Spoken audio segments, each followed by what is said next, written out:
Good day, boxing fans. Saturday night on the Zone, Japan comes to Riyadh as we will see Ring 5 presenting the Night of a Samurai. Now, not only will Japanese warriors like Junto Nakatani and Kenshiro Teraji be in action on the same card, the main event will be none other than my favorite fighter, the monster, of course, Naoya Inoue, defending his undisputed Super Bantamweight World Championship against the Mexican challenger, the undefeated David Alan Picasso. Let's break down the fight.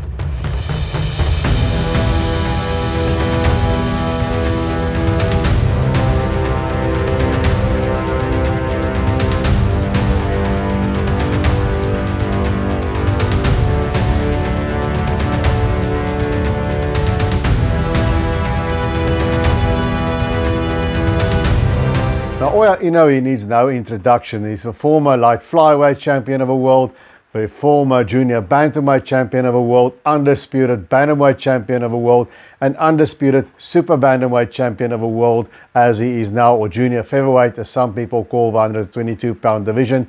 He's undefeated, 31-0, 27 knockouts, and his record reads like the who's who of the lower weights. He has basically cleaned up. He is undefeated. He's an exciting fighter. He's a brilliant technician. He can bang with either hand, and he knows how to put his punches together. And he's also defensively somewhat underrated, but he is human. He does have his flaws. Sometimes he does get caught. He took a knockdown against Luis Neri, against Cardenas as well. And, you know, he went life and death way back then in his first fight against Nonito Donaire. So there are chinks in his armor, but so far nobody has really come close to beating him. His last fight, he had to go the distance against the very good Uzbekistani fighter, Murodjon Akhmadaliev. And now he's fighting also a dangerous challenger. David Alan Picasso is 32-0-1, no defeats. And he's got 70 knockouts. We in South Africa will be vaguely familiar with him. It's quite a few fights ago, but he stopped our own Sabelo and Gebenyana.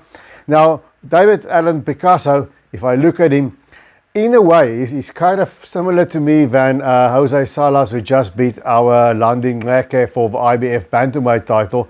With one difference, Jose Salas is more a guy that can box on his toes and move back and move forward, whereas Picasso is flat-footed, but they are both very good technicians, as is Inoue.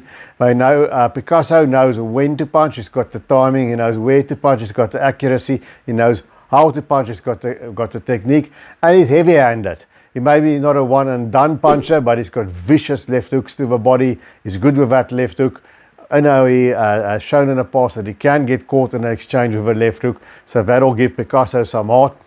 But with Picasso, the thing that I don't like about him, his head is quite stationary, and his offense is his defense. It's not on his toes like Salas was last weekend. He's a guy who's flat on his feet, and he's got this double guard sort of defense with the gloves up, and he takes what his opponent can throw, and then he just gives him back with interest.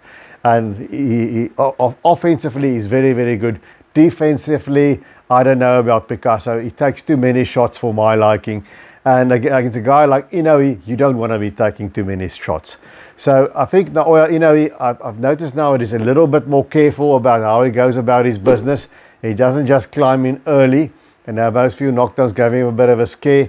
But I think he's going to be very, very hard to beat. Now, you guys must tell me in the comment section, do you think Picasso's got a chance to upset the apple cart? Because they are moving already towards May. You see here in the Ring Magazine's cover, potential biggest Japanese super fight of all time, I think. Inoue against his undefeated fellow countryman, Junto Nakatani, who is also a multi-weight world champion, will be moving up to junior featherweight on this very same card in the main supporting bout. But for that super fight to happen, neither fighter must now slip on a banana skin, so both have to come through very serious challenges that they have on Saturday night. What do I think is going to happen? As I've said, you know, Picasso will have to bargain on catching Inoue and taking him out. He's a good finisher. He's going to have to catch Inoue like Cardenas did, like Luis Neri did, and then keep the pressure on and pick the right punches and take out his foe. I think that's the only way I can see David Alan Picasso winning this fight.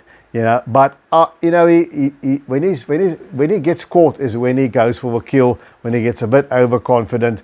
He squares up momentarily as he opens up on his opponent.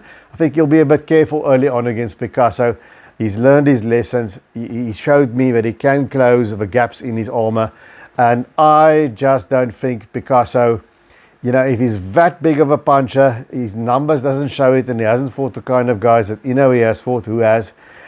But I don't think he's got that much power to take Inoue out with one shot or put it together like that. I think he's going to take shots coming in. So whether this fight goes the distance or not is going to depend on how much Picasso can take. He is not, he hasn't got the slickness and the defensive savvy that Murodjon Akhmadaliev has got. So and hasn't got that kind of feat. He just has that very good offense and that very good technical way of putting together his punches. So I'm thinking this will be a fight that will keep people on the edge of their seats for a while, but I think eventually he's going to break through, and eventually he's going to stop Picasso. So I'm going for Naoya Inoue TKO 7. You guys must tell me whether you agree or not. The body could perhaps be a key for Picasso. Maybe he can Inoue in the body, take him out that way.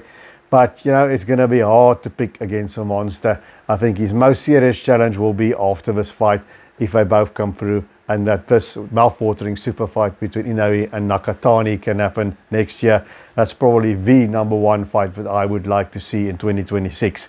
Well, that's it from me.